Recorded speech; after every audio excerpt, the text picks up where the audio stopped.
เร่งเคลียร์ปัญหาใหญ่ในบ้านก่อนนอกบ้านภายหลังจากประธานาธิบดีโดนัลด์ทรัมป์ผู้นำสหรัฐเข้ารับตำแหน่งอย่างเป็นทางการได้เร่งเก็บกวาดปัญหาภายในประเทศที่แสนยุ่งเหยิงจากรัฐบาลก่อนหน้าเขาไม่ต้องการรับรายงานแต่ขึ้นบินตรวจดูด้วยตาตนเองต่อความเสียหายที่เกิดขึ้นจากไฟบรรลัยกันเผาไหม้ในนครลอสแองเจลิสและส่วนอื่นของรัฐแคลิฟอร์เนียถูกเผาไปแล้วราว 130,000 ไร่คฤหาสน์และบ้านหรูหรากว่า 12,000 หลังเหลือแต่ตอและไฟบางจุดยังไม่ดับสนิทพื้นที่ย่อยยับราบเป็นหน้ากลองไปแล้วมากกว่าขนาดเขตกาซาปาเลสไตน์ราว 1.5 เท่าทรัมป์ยอมรับว่ารัฐแคลิฟอร์เนียดูเหมือนถูกระเบิดโจมตีมีอะไรบางอย่างพุ่งเข้าใส่ที่นั่นไม่อยากพูดว่ามันเป็นอย่างไรมันเป็นสถานการณ์ที่เลวร้ายมากไฟดับได้หากมีน้ำไหลลงอ่างเก็บน้ำแต่ทางการท้องถิ่นรัฐนี้กลับไม่ปล่อยให้น้ำไหลและตอนนี้ก็ยังไม่สามารถดับได้ด้วยเหตุผลบางประการดูเหมือนชายวัย 78 ปีผู้ผ่านโลกมาอย่างโชคโชนจะมองออกว่าเหตุเพลิงไหม้ครั้งนี้ไม่ใช่เกิดจากภัยธรรมชาติอย่างเดียวอีกด้านหนึ่งกองทัพสหรัฐทั้งทหารบกและนาวิกโยธินกลับมาทำหน้าที่รั้วของชาติยกกำลังเข้ารักษาความปลอดภัยแนวชายแดนปราบปรามผู้อพยพเข้าเมืองผิดกฎหมายการค้ายาเสพติดและการค้ามนุษย์คาดว่าจำนวนทหารที่ถูกส่งไปจะเพิ่มขึ้นอีกเรื่อยๆพร้อมกับมีการกวาดล้างจับกลุ่มผู้อพยพที่มีประวัติอาชญากรรมเครื่องบินขนส่ง C-17 และเครื่องบิน C-130 ถูกส่งไปยังเมืองซานดิเอโกรัฐแคลิฟอร์เนียและเอลพาโซรัฐเท็กซัสเพื่อใช้บินส่งเนรเทศผู้อพยพกลับไปประเทศเม็กซิโกทางใต้สหรัฐมีกลุ่มค้ายาเถื่อนชาวเม็กซิกันมักลักลอบเข้ามาและเปิดฉากใช้อาวุธปืนยิงนักเดินป่า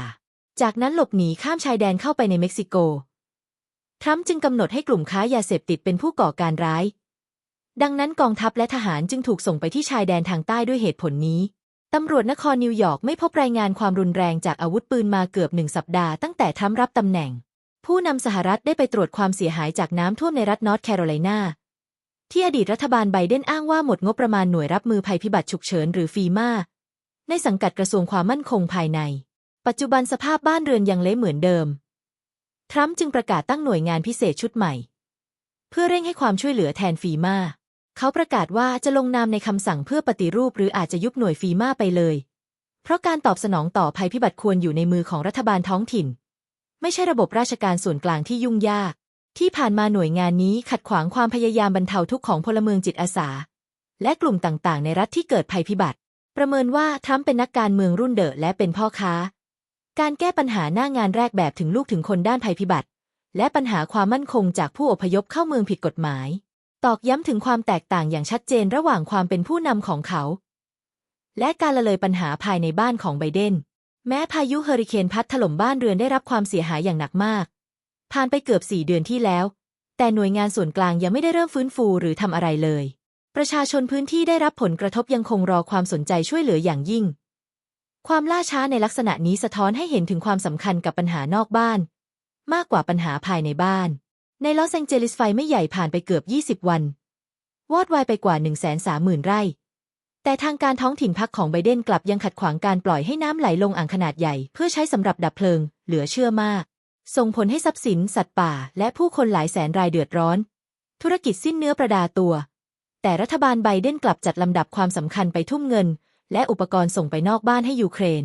ทรัมป์กำลังแสดงให้เห็นว่าเขาเป็นผู้นำที่มีความรับผิดชอบให้ความสำคัญกับพลเมืองตนเองและปัญหาภายในบ้านก่อนการสั่งกองทัพใช้อาวุธและกำลังทหารกลับไปทำหน้าที่เป็นรั้วในบ้านย่อมเกิดประโยชน์ต่อการรับใช้ชาติชัดเจนเป็นรูปธรรมมากกว่าการปฏิบัติงานกวาดเคลียร์บ้านแบบนี้คงทำให้ชาวโลกผ่อนคลายบรรเทาความขัดแย้งจากภัยสงครามไปสักพักนั่นเอง